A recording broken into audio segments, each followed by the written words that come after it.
Kia ora, ko Raywin Blakely tōku ingoa. I'm Raywin Blakely, the Chief Executive of the Food and Grocery Council of New Zealand.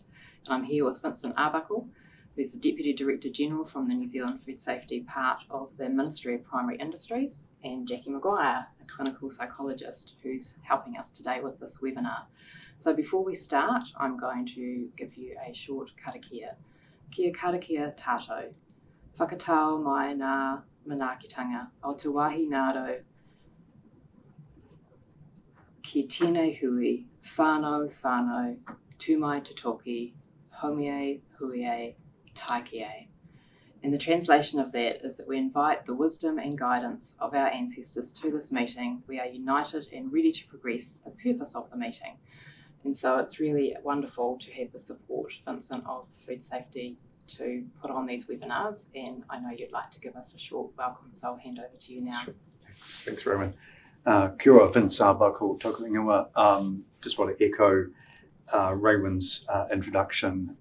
We were delighted to have the opportunity to back and support the Food Grocery Council in this initiative and have Jackie's great advice and support. It's a very small way in which we can add to the growing support for all those affected by the cyclone and adverse weather events throughout the year to date. So really looking forward to listening to Jackie again, and this has our full and utter support. So we're delighted to be having an opportunity to support it. Thank you. Thank you very much, Vincent. Now there are just some little housekeeping things that we'll go over at the beginning, and then I'll hand over to Jackie and we'll start the conversation. So we are going out live now, and it is being recorded, so you may be watching this live or you may be watching it recorded, but the cameras are off and everyone is muted, so you can just relax and enjoy the experience without worrying that anyone's watching you or can hear you. You can ask questions and answers, and these will be monitored on my laptop here, so I'll be able to bring them into the conversation if we get questions throughout the session. And it is important that you put your questions into the Q&A function, not the chat function. So we had a little bit of confusion over that last time, and people didn't ask as many questions as we thought they might, because I think they thought the chat was disabled. So you just have to find the Q&A, which is right next to the chat at the bottom of your screen, and pop them in there. And if you want to try that out now and tell us what you want to get out of the session, or even what the weather's like where you are today, that would be great, because then we can see that you're online and active. So once we have the recording, we'll be letting you know that you can watch it or share it with anybody who you want to. And we are looking forward to a great session with Jackie today. So we had a super session last time and we covered quite a few things. Do you want to summarise what we went over last time before we crack into today's session, which is more aimed at leaders? Sure. Kia ora koutou katoa. Ko Jackie Maguire, tōku ingoa. Thank you so much for your time. And again to both the Food and Grocery Council and MPI for backing this session.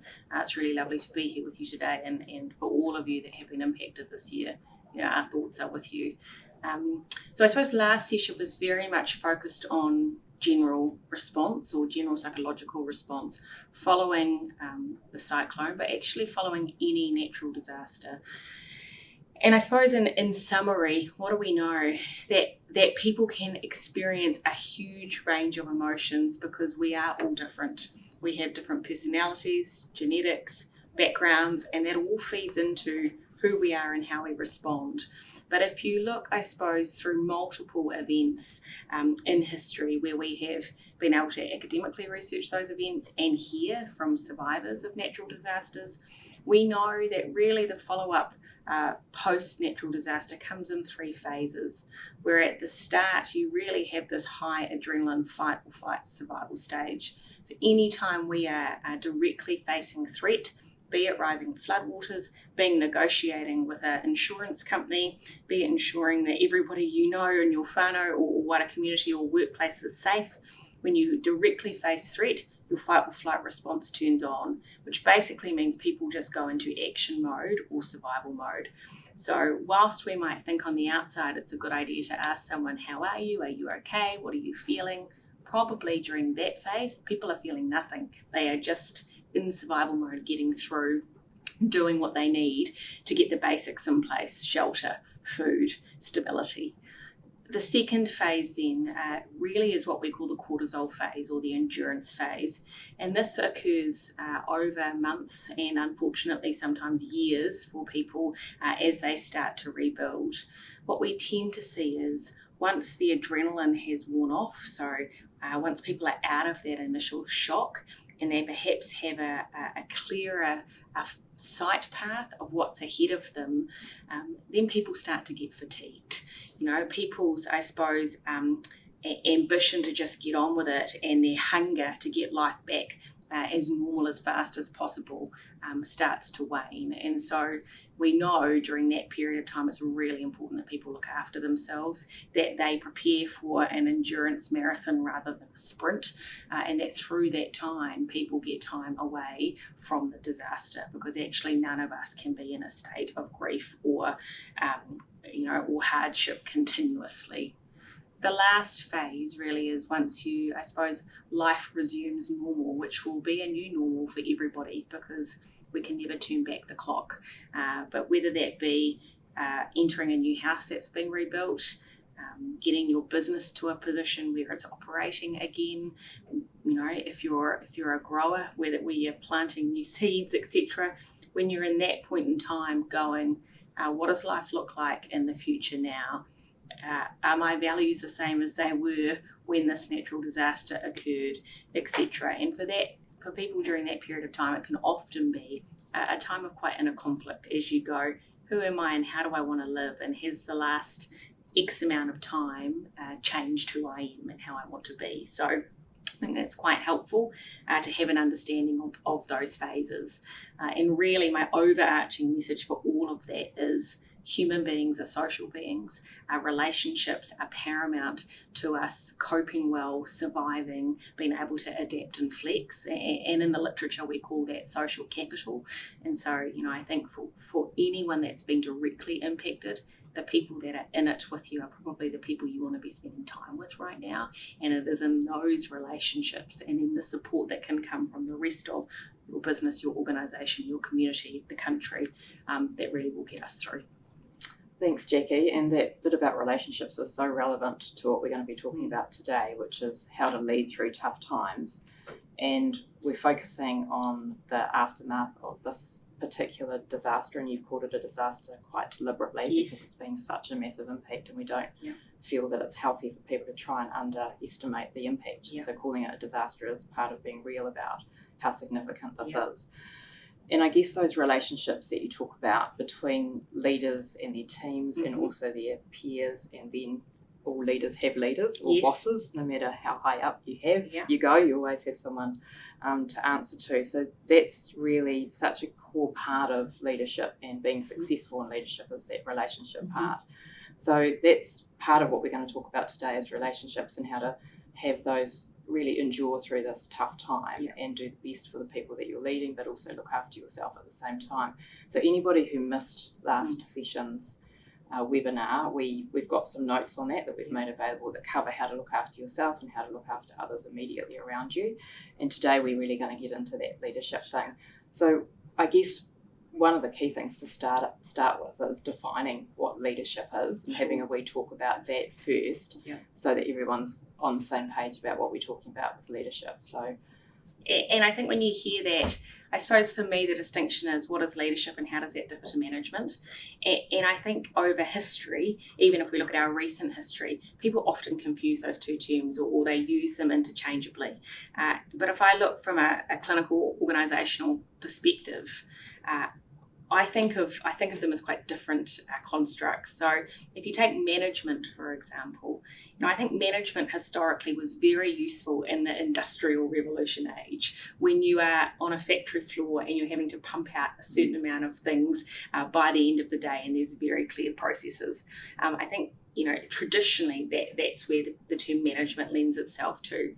But actually, even if I look back historically and think of management as this kind of command and control relationship between the manager and those underneath them, actually I think we would tend to agree now that even in a very systems-based role, If I don't feel like I've got a relationship with that manager, if I don't feel like I'm valued, if I don't feel like I'm respected, if I'm just seen as a cog in a wheel rather than a person, then I'm not going to be loyal to my organisation. I don't care if I take X amount of time to do a certain task because I don't feel, like my role is really meaningful or like I'm part of the long-term purpose. So I think modern day now, we could look as management as almost the operations of a business.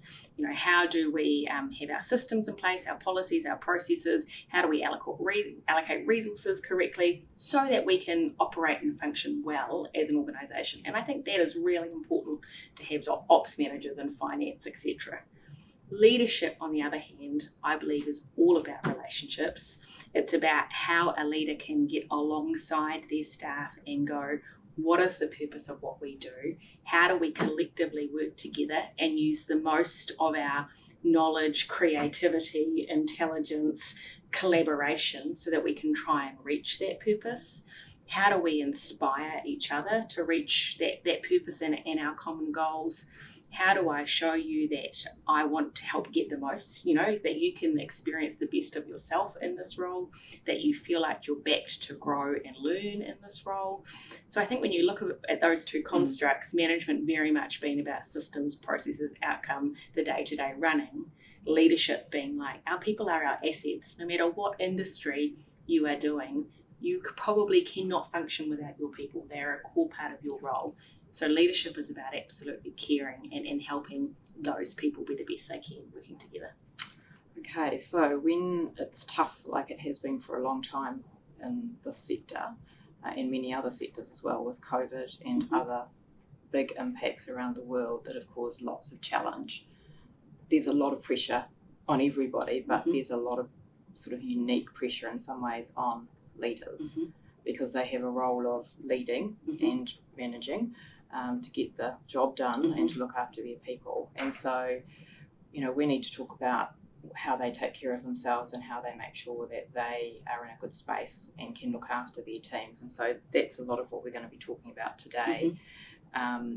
What are the core needs of people during an event like this? But also, I guess, I'd be really interested in, given the last few years and the fatigue, there will be people out there that aren't in the affected areas, may actually not ever come into contact with that affected area, but they still feel quite impacted by what's happened, and their work is going to be different because the whole country's sort of aware and going to be impacted by this. Yeah. So where would you start with some of those conversations about how do we lead through that? Well, I think let's start with what do people need? When you are in the aftermath either of a natural disaster or your work is directly impacted and has shifted and changed as a result, what does that mean for people, and therefore what are they, I suppose, searching for in their leaders?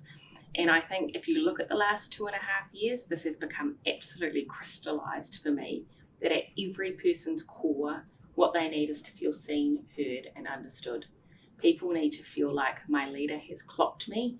They have an understanding of who I am, how I've been impacted, if I've been impacted, therefore what kind of support may I need. And that doesn't necessarily mean, I'm not talking just as a psychologist that I need a referral off to my employer assistance program or I need to go and see my doctor right now. That support might be my leader knows that I still have silt all through my home and I can't turn up to work and do my job effectively because I don't have somewhere stable for my family to be.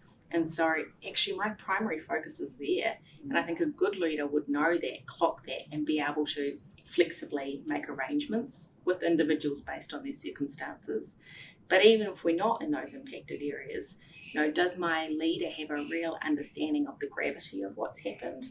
Can my leader clock that people will feel impacted by what they're seeing, or what they may have family members in an impacted area, and so that has impacted them.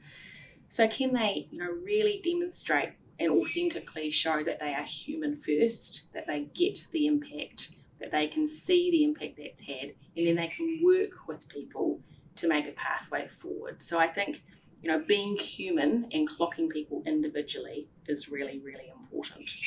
I think people also need to feel like that leaders have a grasp on how to help move the organisation forward through chaos or uncertainty. I think it's really important to say that that doesn't mean that leaders need to have all the answers all the time, because part of being a good leader, I think, is actually being able to show up and say, we haven't quite worked it out, but this is the process we're going through. Or that's such an interesting point, because leaders sometimes feel that they have to have all the answers, that they are expected to be competent and able to work out what to do in any situation, and they can't show weakness or uncertainty. And, that part of that is that stoic, tough exterior. Part of that is just what we expect leaders to do. So we expect it of ourselves in those situations when we're thrust into it. And that can be quite terrifying, quite daunting for the leaders. And then you have the risk of either decisions being made too quickly because you can't slow the process down, or information is given that it turns out to be not correct. And then you lose credibility, and you kind of can get into quite a negative relationship with the organisation because people don't trust the leadership. So some of that takes a little bit of courage or confidence to actually step back and say, it's okay that I don't know all the answers, but this is what we're doing about it. Or I know where to go to seek information so that we can make good decisions. And if you look across disasters, and we spoke about this last week, and this research I'm referring to, incorporates 9/11, bushfires, earthquakes, etc. They talk about, can leaders not only pull on expert advice and data to make decisions, but that has to be coupled with experienced intuition. So actually just being presented with facts probably won't help you make all the right decisions for your business, because the facts and the data don't know your staff. They don't know your business and how it operates. They don't know how you as a leader wish to come across or be perceived or experienced by your people. So, it is having to hold both expert advice and go, what's my gut say around what my people need and what we're trying to achieve. And so, it's really interesting that the conversation around authentic and vulnerable leadership, I think, has gained traction over the last 5 years anyway. And I would absolutely agree that leaders need to be human. And I also think that leaders need to be calm and to role model how they want their people to be able to regulate and behave, and act in the midst of uncertainty or chaos. And again, that doesn't mean that leaders aren't allowed emotions, because leaders are humans first. And so, in the face of uncertainty, I as a leader probably will feel huge amounts of overwhelm or at times, or I might be absolutely devastated and saddened by what I'm seeing in the country. But I would always say, does that leader then have their own team surrounding them where they can process those feelings, where they can share that I have no idea moments with their team, where they can be very truly vulnerable, I suppose, with their first team. I call it their first team around them.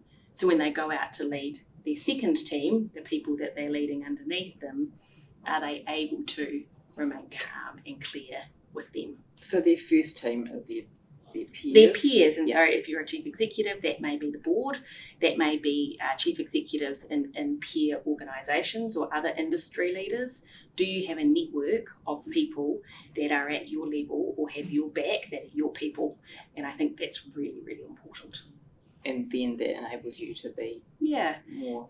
I also think no one singular person often has the answer to any, everything in its entirety. And when I look at really impactful leaders, often they go out to the organisation and they ask for suggestions. And if you look at, I suppose, high-performing teams through regular times as well as through uncertainty, the term psychological safety comes up a lot. And for those that don't know that term, basically that means, in any circumstance, we have got a culture or an environment where people can speak up, where they can share ideas, where they can challenge a process, because that's not about challenging an individual. That's actually, I wonder if we could do this better, or I've got an idea about that, or hey, actually, I've had prior experience living through uncertainty, disaster, chaos, and I'd love to be able to share that with this team. And that psychological safety culture means I feel like I can speak up without my leader judging me, restricting my career growth, putting me down in front of other people.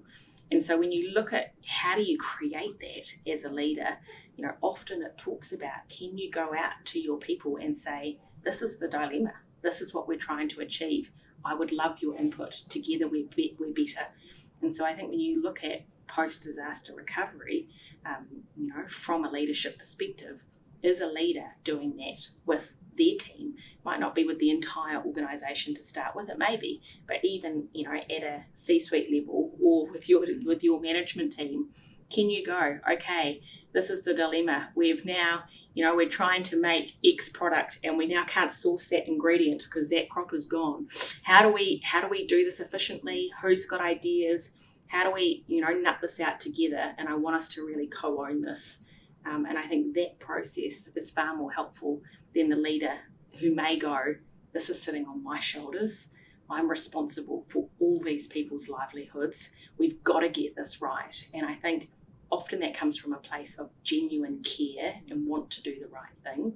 But sometimes that can result in leaders just making decisions on their own without consulting or asking for input. And you might get it right, or you may have someone in your team with an excellent idea that you've never been able to draw that out. In my sense is there is a lot of cooperation and collaboration going on at the moment, and people are really reaching in and across to help each other. Yeah. And I think when you talk about the phases, that's a natural thing to happen early on, but sometimes that can dwindle, and sometimes those financial pressures get more sobering, more real, and the pressure can come on. So when you're looking forward and people have been under pressure for a while, what's a good thing that they can do to kind of take a step back and think about what they're really there for? A bit of a reset can sometimes help when you do get to the point of, this has been going on a long time, I've done all those things, I've asked for all the solutions, I've tried to put them all in place, and yet I still can't make the bottom line work, or I still can't do what I need to do, and I'm now getting pressure, or I'm feeling pressure, and I'm starting to be really exhausted and just wonder if I'm ever going to get through this. And my team need me, and I've got all these things that I need to be on top of, and it's just feeling like it's a little bit getting to the point it's too much. Are there some things that people can do to help themselves in those situations? Just to jump back though, because I think something I missed is that transparent communication is also really key through all leadership, I think, but particularly when you're in a difficult time. And again, sometimes conversations are hard to have. For example, we're looking at the fact that we can't keep everybody employed because we literally don't have the work now to pay wages and sustain people.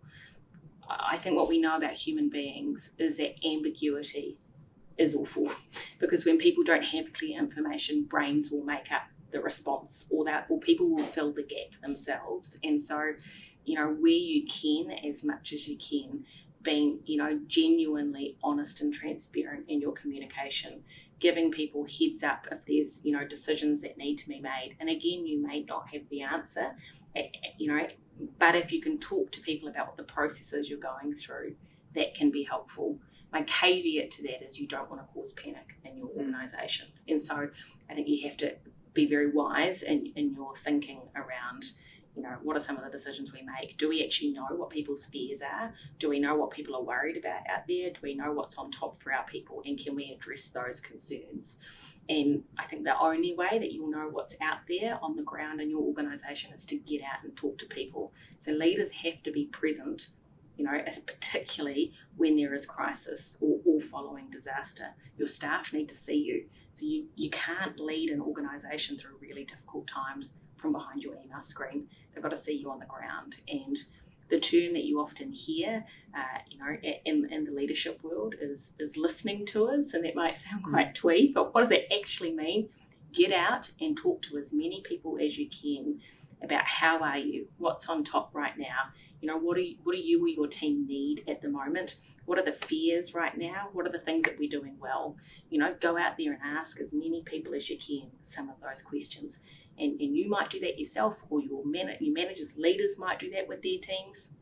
But if you can gather that information from the ground, you then have a very accurate sense about where your people are and what they need, rather than leadership assuming that they know what the worries are, or assuming that they have an understanding of what people are requiring through that time. Coming back to your question of as a leader, there is a lot of expectations on leaders and pressure, I think, to be there for other people, to show up, to be calm, to role model, to try your best to get it right for the organisation's bottom line and future success, as well as for the individual people.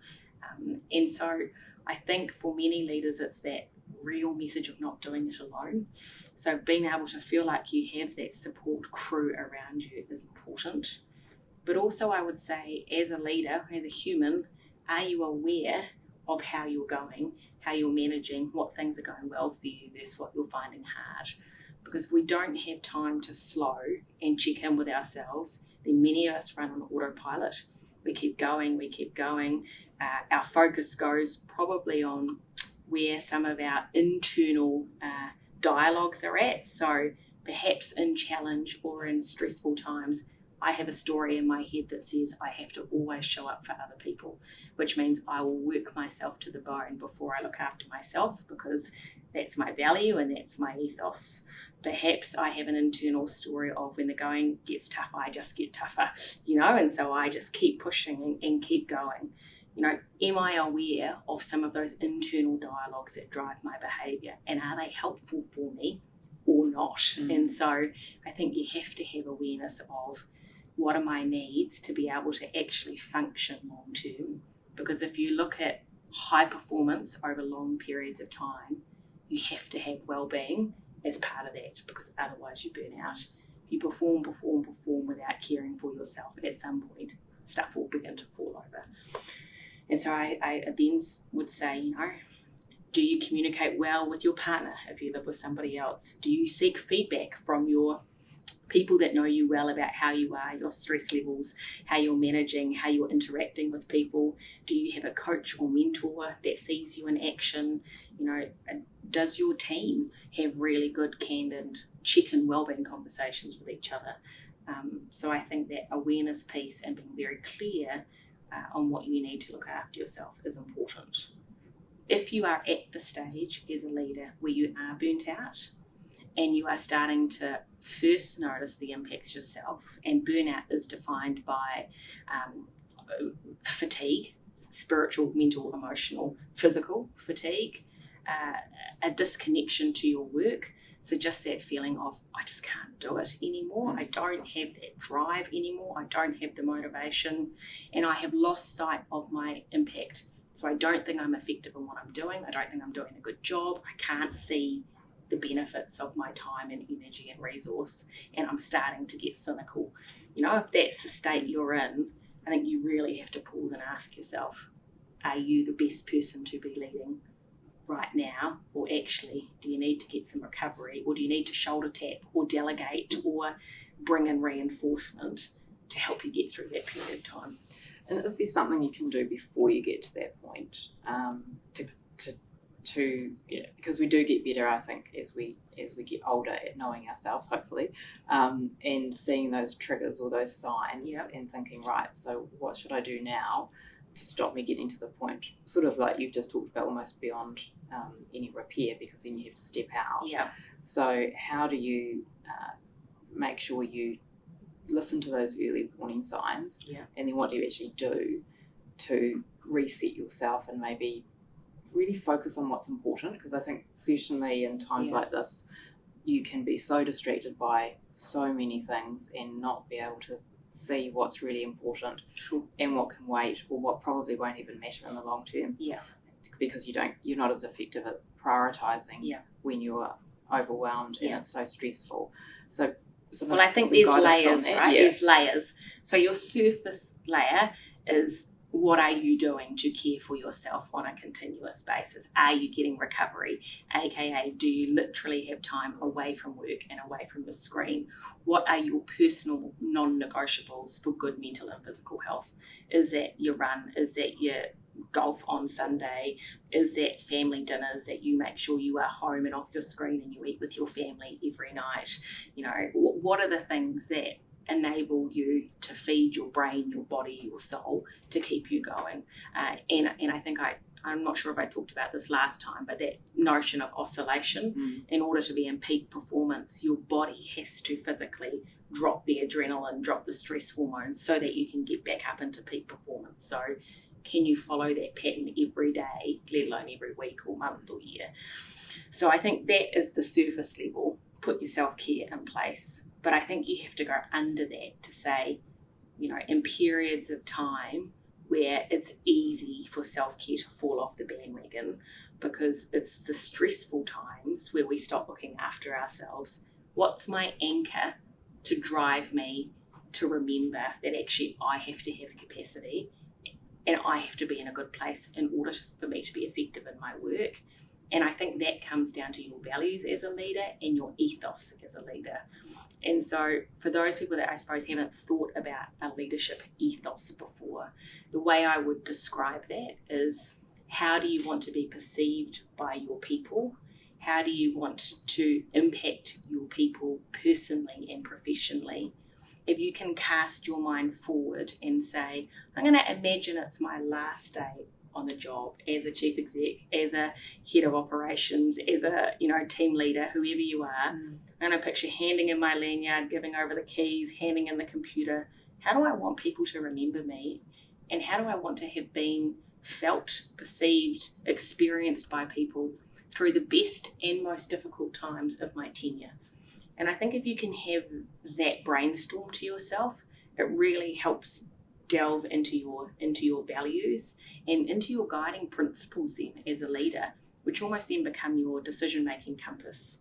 And, if I was to answer that question, how do I want to be perceived as people, as a leader that genuinely gives a damn about my leader, but at the same time can make good decisions for the organisation so that we can operate well and achieve our purpose. So, I want us to be able to be caring and backing people and executing. That's really important. And so, if I hold that being my leadership, ethos or my principles, then as it comes to decision-making time, I think that hopefully helps leaders go, well, am I making the decision that is in line with my values and ethos?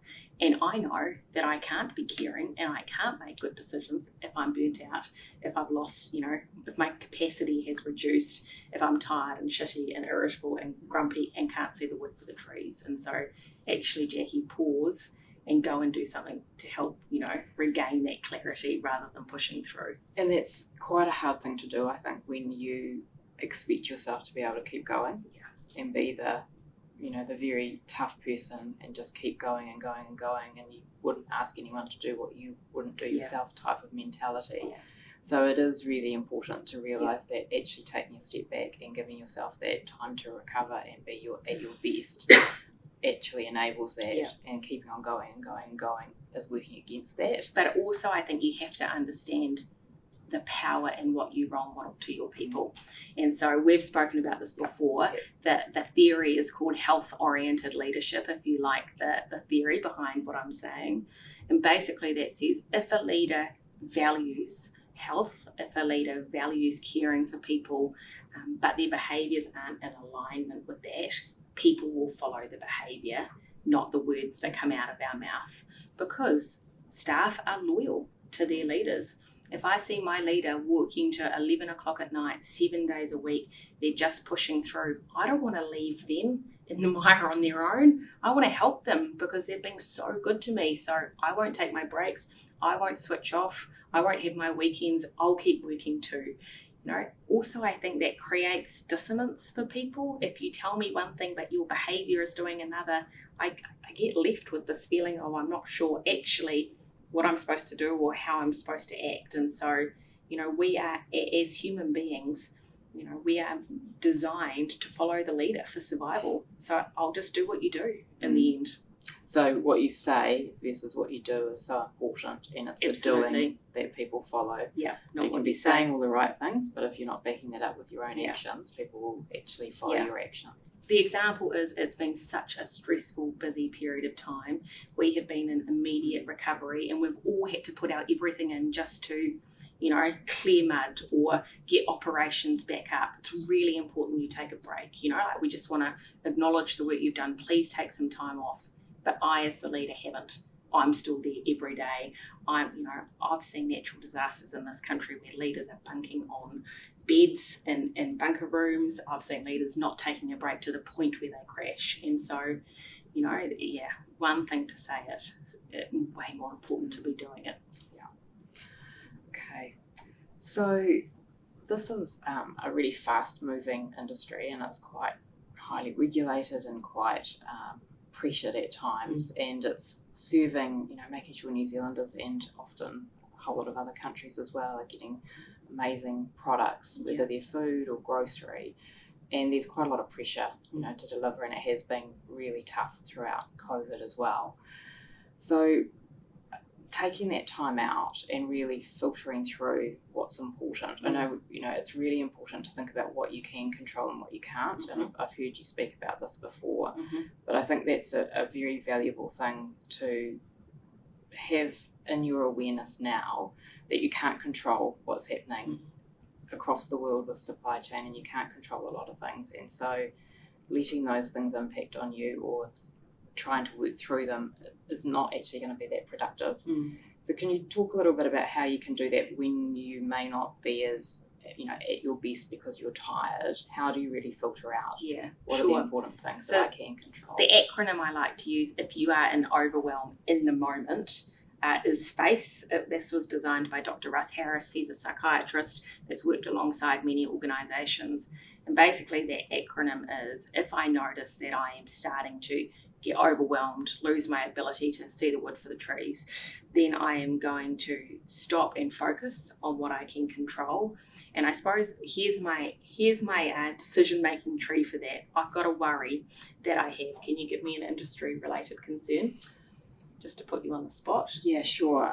We're just not going to be able to produce what we have always delivered to New Zealanders. We like you said earlier, we haven't got the key ingredients. And if we have to source them from other places, it's going to be so expensive that product is not going to be competitive anymore. So I'm just not really sure how I'm going to solve that in the next few months. So that's my dilemma, right? Then I would go, what are the components? So let's actually sit and break out from that. What are the components that lead to we're not going to be able to deliver, we're not going to get our product to market? What is that about?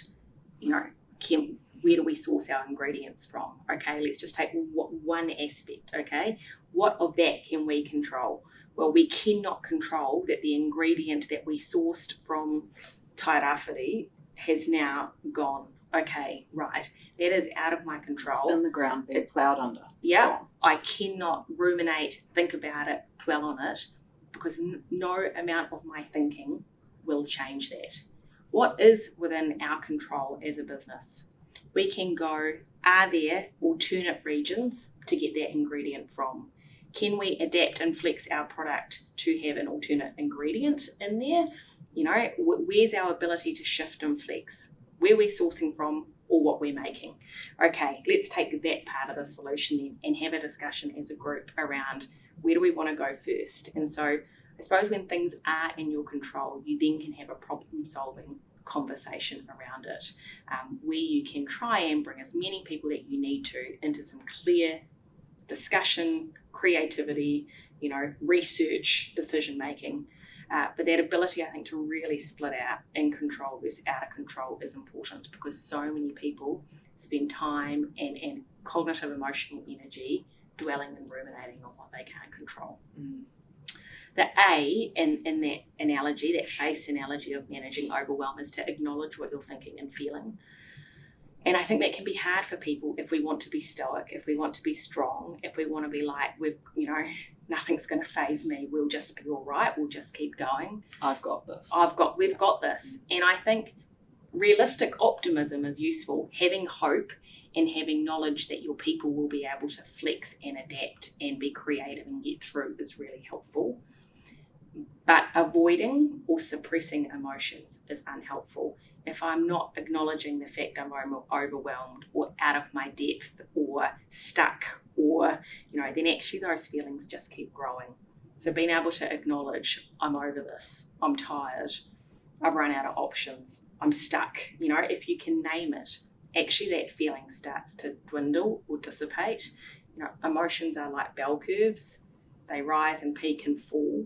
And if we can name what we're feeling, we name it to tame it, we acknowledge it, we're then actually in a much clearer position to again be able to think clearly, make good decisions. The C and E to face of overwhelm is if you are in the moment. Picture yourself sitting around a boardroom table feeling absolutely, completely agitated. Picture yourself at 3 a.m. in the morning going, how the heck are we going to get this product to market? How am I going to keep X amount of people in employment so they can feed their families, because we're staring down the barrel of not being able to produce what we normally do. And these strategies really are calming strategies for your body. So the C stands for come into your body. What does that mean? If I'm feeling overwhelmed, shift your attention from the thought or the worry to your body. So that might be sitting up really straight and focusing on your posture. Might be pushing your heels into the floor. Might be putting your hand on the table and noticing that the temperature is cool. They're called grounding activities. They actually just help your brain simmer and calm because you've diverted your attention from the worry to your body. The E is to either engage in your environment. So can I name 5 things I can see, 5 things I can hear, 5 things I can smell, so that I'm taking my attention from my worried mind to my surroundings? Or can I engage in a task and feel useful and practical? Because actually feeling a sense of mastery, feeling a sense of achievement is very good for our well-being and helping to protect us, I suppose, from difficulty. So it might actually be going and doing something that you know is more achievable, and getting that done, something really simple, and then coming back to the more complicated or looking thing. at your day going, is my day full of complete, Impossible. challenging, impossible tasks, conversations, and actually by the time I get to lunchtime, I'm beat. My spirit is broken. Well, actually, what do you know is something that lifts you, that you feel productive? Is it a certain task? Is it getting out on the floor and having a conversation with your staff? Is it having a conversation with a peer leader that perhaps you're going through the same thing, and actually having a conversation with each other is really useful? Can you actually strategically look at your day and go, how am I piecing this together? And you kind of find people who will lift you, don't you? Yes. In your life, but also in your work. Yeah. And that's just in some ways fate, the way that you're made up and they're made up, and other people might drain you. So it is good to know who's a good person to go and talk to, who will help you get into a good place if you're feeling overwhelmed, rather than make you worse. Yeah, well, I just talk about there will be people in this world that will energize you. There will be people in this world that drain you. Sometimes you don't always have control over who you have to interact with, but where you do have the control, I would say choose to spend time with people or to talk with people that are helpful for you. Be very purposeful around that. But I also think when we look at mindset, I suppose, when we're having conversations with people, the literature is very clear that through adversity, that realistic optimism is key to supporting people and businesses through hardship. And if you break that down, what actually is that? Is that the Pollyanna, the toxic positivity, we'll just be right? No, actually that's unhelpful. Having a leader that disregards challenge and just puts a shiny front to you is actually really unhelpful, because it invalidates everybody's experience, and you go, shit, you are not clocking the gravity of this situation. But realistic optimism is a mindset where a leader or an individual can say, this is not permanent. Time shifts, time heals, time changes. We're not quite sure what will happen in a week, a month, a year, but it will be different to what it is right now. So that ability to go, this is not permanent the way we currently are. So that's your first P. The second P around, I suppose, being hopeful in your mindset is a leader that can go, where this is not personal to us. There are lots of other businesses, people that are in the same situation as us right now. So let's draw on that fact. Let's understand that it's normal that we're experiencing this. Let's build our network so we can help each other. It's not personal to us. And the last P, I suppose, for being able to hold that realistic optimism is about pervasiveness. Has somebody's whole life turned to custard? Is every element of our business difficult and hard? Or are some things going okay? And on the worst days, maybe it does feel like it's all hard. But if there's still good connections going on with your business, that's a positive. That's a gold mine in the difficultness, or is there a new solution that we are investigating? There's hope in that. So your 3 Ps of how permanent is this, how personal is it, how pervasive is it? If a leader can, I think, hold that realistic optimism, it's contagious, it spreads, it provides people hope through darkness, and I think it's important for their own well-being as well. That's really great. We've actually got a question here, which I think has been there for a little while, so I'll go to that now. How could or should a stressed leader recognise offers of help or expressions of concern from their staff?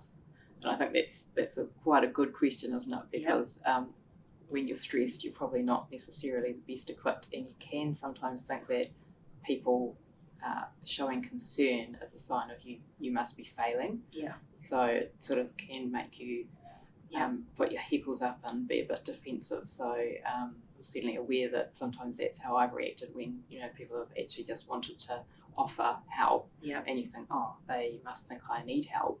Particularly earlier in my career, and thinking that must mean I'm not doing everything. I'm failing. I should be good enough to do this all on my own. And the fact that someone's offered help, particularly from the team, might be a negative. So I'm really interested to hear your guidance on that, your wise counsel on that. So my first thought is actually, I think it's really amazing when leaders can say to their team, I welcome your feedback, I want your feedback. Actually, sometimes for all of us, we don't see what's right in front of us because we're so in it. So I need your feedback if you notice that I'm different, I've shifted, I've changed. And my hope would be that leaders can set that up in calm times before there are stressful times, so that when things get tricky or difficult, there's a precedent there of I've invited you in. I also think if you're, I suppose, an individual wanting to raise something with your leader, it's how you have that conversation. And so I think it's that ability to put yourself into somebody else's shoes. Do any of us really like receiving feedback? I think yes, in the long run, but in the moment it can be really hard sometimes. So perhaps it's trying to preface some of those worries my leader would have. I'm wanting to just raise something that I've noticed, but I don't want you to think it's that you're not doing a good job. You're doing a wonderful job. I genuinely just care about you and want to check in. I've noticed that you've been, shutting down meetings quite quickly without letting people the opportunity. Are you aware you're doing that, And I suppose when you have any conversation around providing feedback or gathering feedback, that psychological safety has to be there, right? The relationship has to be there. It's very difficult to give or receive feedback without worrying about the impact of it if you don't have a solid relationship underneath. So, I think as a leader, building those relationships and inviting in feedback, I think is very helpful. And if it hasn't gone so well and you need to repair it, either as a team member and you've said something and it hasn't sort of landed well, or you're the leader and you think, actually that didn't go as I'd like, it didn't sort of line up with my ethos or my values, but I was in the moment, I'm not perfect, I had a time when I just said something that perhaps I should have thought in my head. Do you have some guidance for how to manage that? Well, I think firstly you have to have your debrief yourself, right? And I'd be reflecting on how did that go, what was I happy with in terms of how I responded, what was I not happy with. I think if I had a peer or a mentor, I'd probably want to debrief that with someone and have a plan about how I respond to that. I have a genuine belief that all relationships can be repaired, even if it's a minor injury to the relationship or a major one. I think if two people have a care to get on well, they want to work well, then actually most repairs can occur. But I suppose I go back to being human to human and going back to that conversation of, can we just check back in on that conversation we had? And this is what I took away from that. Can I check in with you? Is that where you were coming from? Or have I got the wrong end of the stick? And being able to dialogue that and have that conversation, I think. Being real, being human. Some of what we talk about as leaders is about the emotional labour of that needing to be performing all the time and having that pressure and feeling like everyone's watching how I'm going and Yeah. that kind of thing. Should we talk a little bit about what that is? what that probably. is and how to Yeah. like manage it and minimise the Yeah. drain of it? So emotion labour is when a leader or somebody in a customer facing role feels like they have to maintain professionalism, kindness, caring, genuineness, authenticity on the outside, and internally their feeling is different. They're tired, they're over it, they're grumpy, they've got stuff going on at home where their attention and focus is at. And that disconnect between, the negative experience I've got internally and the professional positivity, professional calm, professional empathy that I have to display on the outside can have a real impact on people actually physically as well as mentally. So that's what the term emotion labour comes from. And if you actually go back to the original researchers, they really talk about it's acting for money, right? I've got to act for my job, like I've got to put the smile on, I've got to put the kindness on to get paid in my work, if you go back to the original research. And when you look at the impact of that, physically it can make people sick. We know cardiovascular it has impact. Emotion labour has been linked to reduced responses to cancer treatments. Immune systems get less effective, so we know it has a real physical toll. And then emotionally, we know people that are experiencing emotion labour have higher risk to burnout and anxiety and depression. I also think any of us that have been in a leadership role probably have experienced times where you're internally feeling something unpleasant and you have to act in a certain way and you put your body under that strain. I think all of us on this call have probably been in moments like that. When you look at how can we support ourselves with emotion labour, I suppose there's two ways to respond to those situations, to like plaster a smile or plaster the professionalism on your face.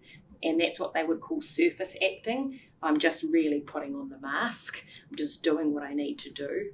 The alternate is what they call deep acting, which is in those moments, can you connect to your leadership ethos? Can you connect to your value of why am I here? What am I trying to achieve in this role? What do I want my impact to be on my people? And in those moments where I'm tired or over it or grumpy or, angry, can I go, my leadership ethos is I want to be seen to care for my people and to make good decisions. What do I therefore need to do? Am I in a capacity to have this conversation right now? And if I'm not, I'm going to reschedule it because I actually am going to act in a way that is not integral to how I want to be. So I'm going to hold that mindset.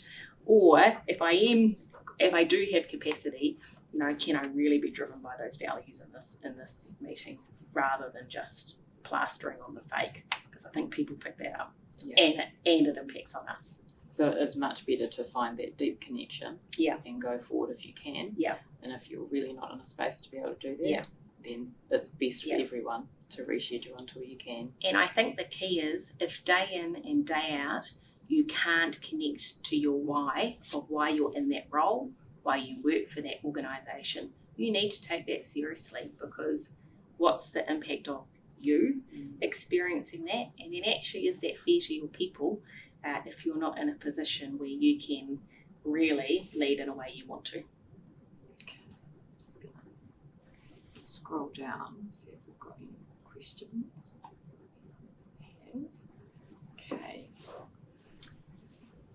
How should a stressed leader receive acknowledged offers of help? That's a similar question to what you've just answered, so that's okay. We're hearing about leadership within a business, but how should a leader react and respond to its community or suppliers who have suffered significant loss? And I guess that's obviously talking about people who are embedded in the community or have suppliers or customers that they're dealing with, so they're not actually their teams or internal. Yeah. So how should they respond?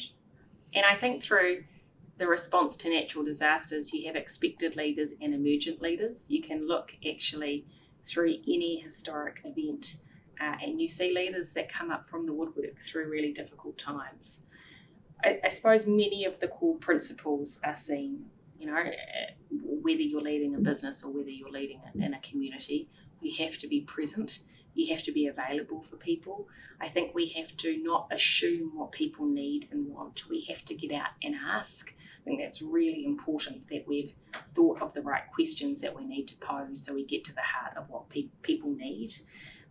We have to be, available to be non-judgmental, to listen, to provide empathy and compassion, and to really do that psychological holding of people. We've got you and we're here.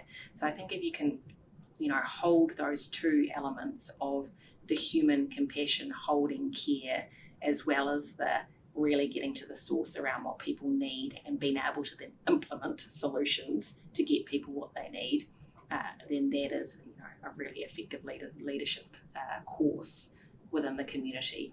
Whether you're in the community or whether you're at work in a business, people are people. So the same. So applies. It's the same, totally. We have a question here, and it's from a little while ago, and the question is, what was the P in space? Which I think was probably, what was the F in face? Oh, what was the F in face? Focus on what you can control. Yeah. And that'll all be, and we'll do another Follow-up sheet. So we'll make sure that that's clearly in there with the acronym FACE. And the final question that I can see at the moment is, how can you encourage team engagement, openness and team building without it feeling forced or compulsory? Yeah. And that's that forced fun. Totally. Well, I think that's the genuineness, right, from you as a leader and knowing your people. So have you got a really good understanding of what your team's like in terms of connecting?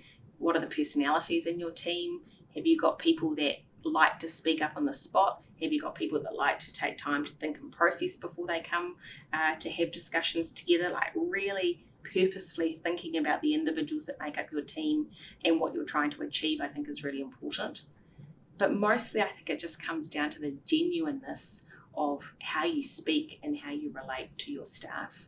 For example, if we're wanting to have a conversation around how do we navigate through the next month, let's just take that as a time period. And I come to my team and say, one, thank you so much for the work that you have done to date. We wouldn't be in this position without you.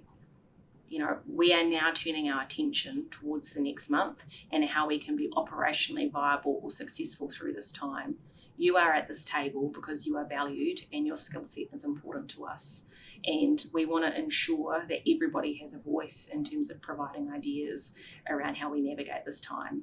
It doesn't necessarily mean that everybody's ideas will always be executed, but they will be absolutely taken seriously. And so this is the process I would like us to go forward in. I think if you can speak to your team in that manner, in that way, with respect and trust, for your team, and a really good process of being able to gather that feedback, I think people will engage with that. I think that's very different to a leader that says, it's really important that we hear from you.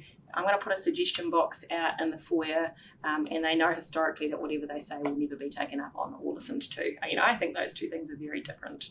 I also think connection, as you say, building connection in teams is really pivotal. And we have to have a varying way of doing that. If we only ever have, beers or drinks together, maybe not everyone wants to be involved in that. So do we have a range of ways that we connect with each other? And maybe sometimes we need to get out and do stuff with each other. Maybe sometimes that's just shared kai at lunchtime. Maybe that's, as a business, we're actually really going to put some things on to say thank you to our team. The leadership team are going to get on the barbecue and cook for their staff because thank you so much for your work and we're going to serve you. So I think there are a range of ways you can do it. Okay, here's another question for you. How can team leaders get professional mental health support, especially during these times, knowing it's expensive and difficult to get an appointment with a specialist here in New Zealand? Yeah, and I will acknowledge that, and I absolutely understand how tricky that can be. And sometimes you've got to be in the know and know people that know other people, right, to help that process. For leaders, be that, senior leaders, HR leaders, anyone that's in a position where they are caring for staff, I often talk about the value of professional supervision. For those of you that have never heard that term before, professional supervision is where you have a psychologist or somebody with some training around wellbeing and mental health, but hopefully also business acumen, because I think you need the combination of both, that you can go and have. weekly, bi-weekly, often, monthly, generally it's monthly, conversations with how you're going, issues that are within the organisation or the team, how you're navigating those. A professional supervisor will keep you to account on how you're supporting yourself through that period of time. And so it's not therapy. It's absolutely not a space where you go and you talk about your life in its entirety. It's a space where you talk about how you are going, how you are coping, the challenges you are facing as a leader in your role. There are a number of clinicians that provide professional supervision. I have a list if we want to make that available, in terms of I've pulled on colleagues to try and get a community together who are offering those services. But I think it's invaluable to have a sounding board and someone that's actually neutral and outside of your organisation. I think that can be really helpful. If you don't have access to that, or you find it really tricky, is there, I suppose, someone senior to you in the field that you respect, that you can see their leadership ethos and you align with that? I think that's important, that you go, I like the way you lead, and I wonder if they would mentor you. And just make contact, be courageous. Totally. Yeah, most people are really flattered and keen to help. And actually, I had a conversation once with an American psychologist called Adam Grant, and if you like learning about this stuff, he's the guru. And we had a conversation about asking for help, because so many people hate asking for help. And actually, we know that when you have an ability to provide support, actually it benefits your mental health. So sometimes I think having the mindset of, I'm doing someone a favour by asking them for their support, is a way of getting around that. I don't want to ask because I don't want to be a burden, or they've already got so much on their plate. Actually providing space for them to share their wisdom and knowledge might be really nice for them. And then you might be able to pass that on down the line, which is another nice thing to think about. The better you evolve your leadership and keep working on things, then you can pay it forward. Pay it forward, exactly. There's another question here. How can leaders help peer leaders without appearing to judge or patronise? So I think that kind of is a little bit like we talked about with the team, suggesting to someone, maybe, are you okay, but doing it the right way. And this is the peer-to-peer, which is also can be quite difficult in a hierarchical situation. I think sometimes coming in with that normalisation at the start, gosh, hasn't this been such a tough time? Or I've been finding some things difficult. It would be really useful to have a conversation to see how you're navigating things, or to see if we might be able to kind of come up with some solutions that would be helpful. I think if you're worried that you don't want to upset someone's mana, coming at it from that route often is a way where you're setting it up as if they're helping you, and that gets you in the door. It's a great suggestion. That's the end of the questions for now. Yep. So was there anything else, Jackie, that you thought we should cover that we haven't got to in our conversation today? I think just for leadership in general, and particularly in difficult times, we have to be prepared to put something in action, see how it lands, review it, and flex. Flexibility and adaptability, I think, is critical to good leadership. Not only of the strategy we're implementing, but also how we're relating to people, our leadership behaviours and styles. I think feedback and assessment and awareness is critical to all good leadership. So, in our processes, are we monitoring that? But also, have I got feedback from the ground or from my peers about how they're finding my leadership, what they're finding useful?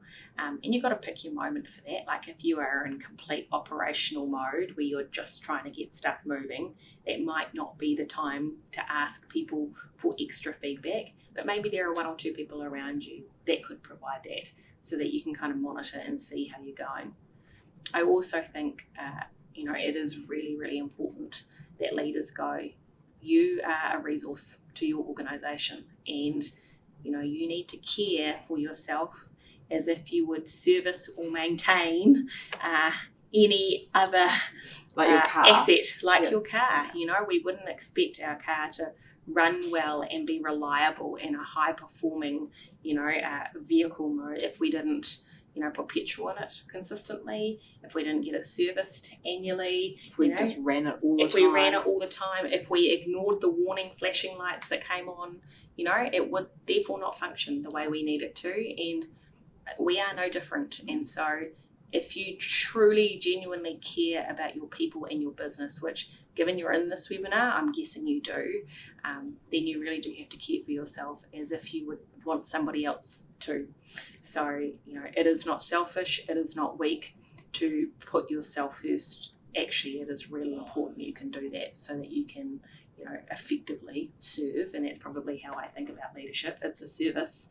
Can you effectively serve your people and your business? And it is a sign of strength to be able to take care of yourself so that you can Absolutely. keep taking care of everyone else. Yeah. And I love that looking after your car analogy, because Yeah. we're so much better at looking after our things than sometimes we are at looking after ourselves. So Yeah. sometimes we need that analogy to make it okay. And if you don't know how, ask someone you trust, because they might have some good suggestions. It's great. And I think you've made a really good point that the people that have engaged in this webinar have taken a really good positive step to learn some more about themselves, learn some more about how to do things in tough times, even just admitting it's tough and maybe it would be useful to listen to this. That's a great step. So really congratulate everybody for taking that step of being here and taking some time out to listen to Jackie. And I guess as we've come to the end, thank you so much for being part of the 2 webinar series that we've done, and we hope people get a lot out of them. And thanks again to Vincent and the team at New Zealand Food Safety Authority. There's a whole lot of people here that have made it possible that you can't see, so thank you to all of them. It's been great to be able to put it on at short notice and pull it together. It's not something that we have done together before, or that I think the Ministry of Primary Industries often do, so it's been a great opportunity to work together on something that we really do hope has helped people.